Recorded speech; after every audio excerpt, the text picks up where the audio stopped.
All right, I'm Jay Stone. Welcome to a brand new episode of my show at rockmetaltalk.com.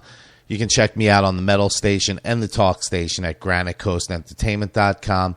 And you can also check me out on weekday mornings on MaximumThreshold.net. So what you heard right there was Behind the TV Glass by Hell Came Home, right off their brand new CD, Body Bags. And I happen to have Danny and Reed on the phone with me. So welcome to the show, guys. How are you? Yo, what's up? Hey, what's up? What's going on? So, I've been playing you guys, another band that I made contact with through Cold Cock Whiskey. So I've been playing you guys on the show on pretty much a regular basis. So tell us about the band, how long you've been around, and, Well, Reed and I actually been playing for quite some time, I guess, probably the last several years, but we decided to make this a last little run at a last little project before we started to adult in life. And next thing you know, we got several shows booked, and we ain't let go. We were only going to get together and do the first couple of shows, and then it just got pretty big. So we've been jamming together now for the last year and a half, almost 2 years. So it's relatively new, pretty much.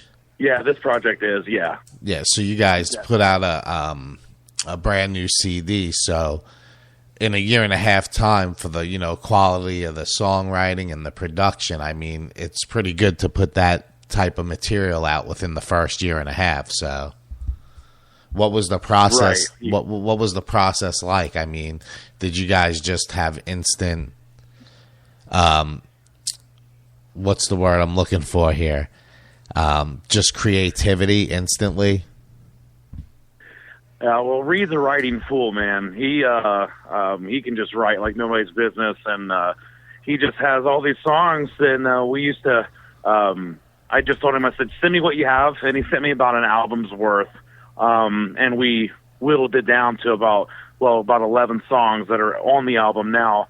But he wrote all the guitar lines and with some little generic drum tracks, and sent them over to me, and I worked in the lyrics and the vocals and everything, and that was pretty much a writing process. And when we decided that we needed to be a band for these shows, we got Jeremy and Andy and Nathan, our drummer, all in there to just to kind of go over it and work them all out together. But they were already written before the band was actually formed. Cool. So was it a hard process to pick the songs that you were going to put on the CD and select to go through the recording process, or? Reed, you want that one? Well, I mean, a little bit, because there is a lot of material and a lot of stuff we do have, and like we've all talked to, the five of us, it's amazing to think we haven't even sat in a room together yet and started to write together. So there's just so many options and so many things. So yeah, it was a little difficult. So are you going to move forward writing with the band, or are you going to bring material that you didn't use already? Well, I think it's going to be a little of both now. We've got some material that's already written that we definitely want to move forward with, but there's a couple things we're talking about doing where we're all going to come together and see what we can do as a team together like that too. So it's kind of exciting with what's coming. Cool. Did you guys record the CD in a an outside studio? Or is this something you guys did on your own? Well, the initial part of it was just something that Reed was in Missouri and I was here in Indiana, and he just sent me the tracks, and I had just a little Pro Tools rig and was just kind of putting them through there. And I took it to Andy, who is now our bass player. I took it to him because he runs Palace of Sorrow Studio in Muncie, Indiana, where we all are. And he decided to help me out. And then he was in retirement. It moved him so much he wanted to play it. So he even joined the band. So we just did all the work in his studio here in town. Cool. So how long did it take to basically put it together once you guys decided, on the songs? And, did you just go right into the studio basically and record everything? Or did you have like pre-production with the other band members to catch them up? Yeah, our recording process was so backwards, this first album. Because we took everything in and then we had all the parts. And then, you know, we were just going to do it with like the fake digital drums and just kind of redo them. But Nathan was adding such an awesome spin to the songs, more than what the digital drums could have ever done. He wanted to obviously rework his stuff. So he went into the studio and he tracked the drums to the guitar. And it was just kind of a backwards process. But then we pretty much had to start from ground zero again. So it took actually about a year in the studio to get the full thing out. Cool. How has it been selling? I know it's been out for probably a little over a month now. How's it been doing? It's been going really well.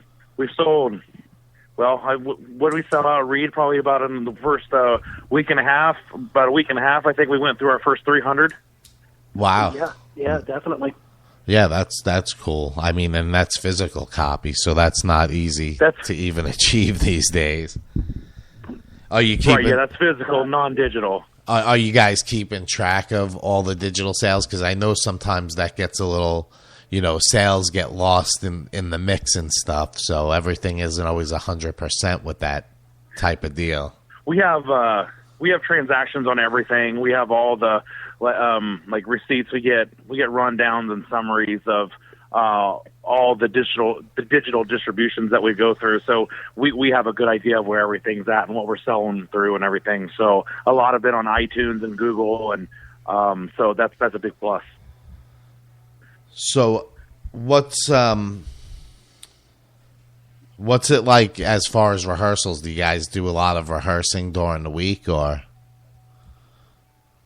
Yeah, we actually get together as a physical band twice a week, whether we got shows or not. So we usually still play 2 times a week plus any shows that we do. And then we all individually practice, every day. So everybody's always doing something.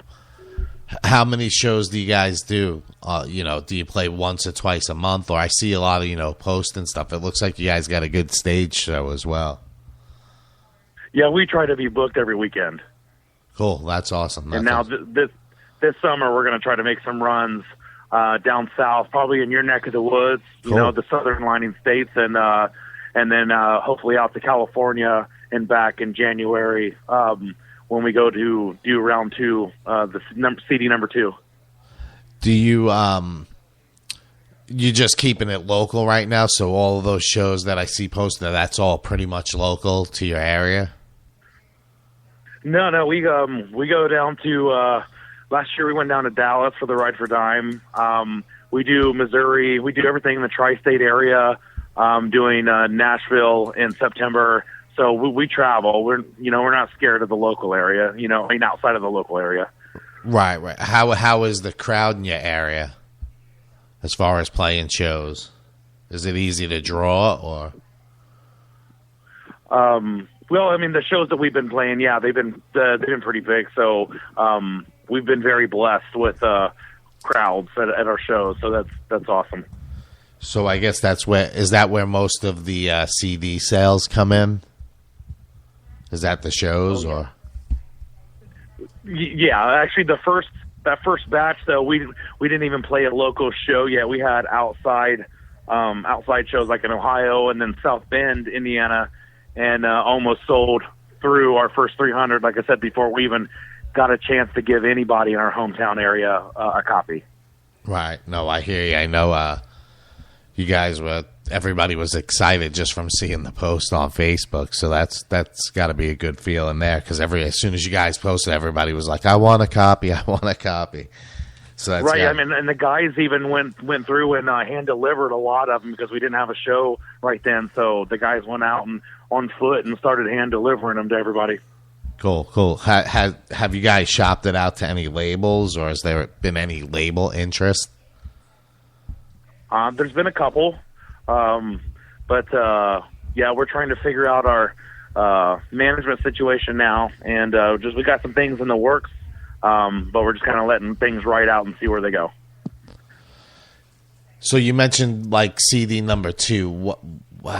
What's the projection on that? Is it something that you guys are going to go right to work on, or is it something that you're going to take your time with for now? Well, like I said, most of the songs are already there. We just need to put our spin on them like we did these other ones. We have enough material now, probably for, a couple more albums, Reed? Yeah, another 2 anyway. And so we're trying to take the ones that we really want on there. We just actually kind of figured out, we're trying to figure out which ones we're going to do. And so we just burned a big old CD, and we're going to sit around in the room and hand pick, the next 12 or 13 songs, and then just start in on them because they're already wrote. Cool. So when you guys decide to go back, on the road to like Los Angeles, are you plan to do any like NAMM shows or any of these conventions? Yeah, NAMM is top on our list. We're thinking about we've been in talks to going out there and hopefully doing some cool demo stuff and hanging out. Cool. Yeah, there's definitely, it's a good time to play over there because you'll get a lot of exposure and shit like that. I every year I say I'm gonna go, and I wind up never going. Either I get turned down for the press pass, or because they don't feel like the show's about equipment and stuff like that. So it's kind of weird, but I'll eventually get there. Yeah. But I've been there last several years. It's a really good time. Yeah, oh yeah, I'm sure. It's got to be exciting to just walk around and be able to see all the, rock stars and shit walking around. So it's got to be pretty cool. Yeah, it is. And now to be one, that's even better. Yeah, no, I hear you. It's better, to be well known than, just walking around there with a badge on. But your live show, do you guys have a big set and switch it up every night? It sounds like you had a lot of material.